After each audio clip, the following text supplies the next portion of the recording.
This is a review of the movie Iron Man 2, which I saw yesterday. And despite some problems that I have with it, overall I have to say it was very entertaining. I enjoyed it. I think it has more of everything compared to the first Iron Man. It has more action, more humor, more Tony Stark being a jackass, more characters, a more complex story. Just overall, I think it's a great way to start the summer blockbuster season.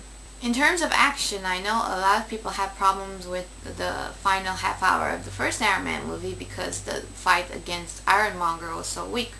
Well, in this sequel, I just loved most of the fight scenes. Maybe they weren't very original, but I just think they were very cool.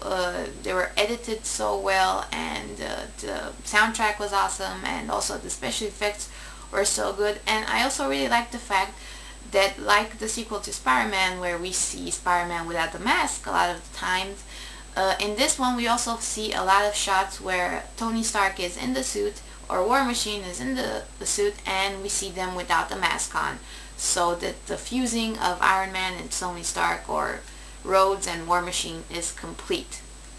I also really like the character development for Tony Stark in this sequel. I think that Robert Downey Jr. can do this role in his sleep, but at the same time I think it's so brilliant that you have Stark being such an asshole and he is confronted with his own mortality. Any other genius, superhero, brilliant person would be like, well, if I'm going to die in a couple of months, I'd better start inventing some shit.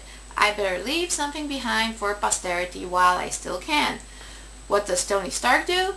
He gets shit-faced and blows his damn house down. Now, me, I just think that's awesome, because that's not the kind of thing you see goody two-shoes superheroes do anymore, and that's who Tony Stark is. He's basically Batman with a self-destructive streak.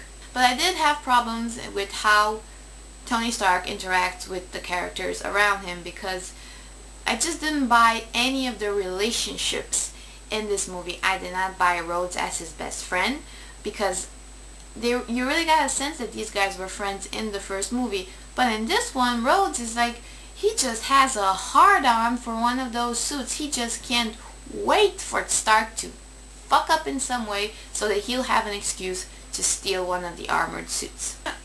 When it comes to Pepper Potts, whenever you see Pepper, she's either yelling or pissed at Tony for something, so when it comes to the point where they have to express their feelings to each other, it just doesn't feel true anymore, because she spent most of the movie just being pissed off at him. Nick Fury and Tony Stark together I liked. Ivan Vanko and Tony Stark, Ivan Vanko as a villainess just feels very convenient for me, because his character had access to all the resources in the world and simply nobody around to monitor what he was actually doing. It was just kind of like somebody was clearing the way for Ivan Vanko to do something very crazy at the end. I wish Tony had a bit more interaction with Black Widow, but when it comes down to it, I think that the most meaningful relationship that Tony has in this movie is with his father, and he's dead. So overall, I think that's my opinion of Iron Man 2. It's just a great summer action-y movie, very entertaining, but none of the relationships in this movie rang true. There were some issues with the character development. The plot was starting to get very convenient at one point, but at the same time I think it's so interesting how in the Marvel movie universe the United States government and public opinion in general is waiting for a savior. They're waiting for a messiah. In this movie they were looking to Iron Man to save them, and they actually used the phrase, he promised us that he would take care of us. And this movie got me so pumped for Captain America, because I think that's the hero that people are actually looking for. Tony Stark is a jackass in this movie. He's bordering on unlikable, and Captain America will be that kind of decent, honest superhero that I think the Marvel movie universe version of the world is actually waiting for.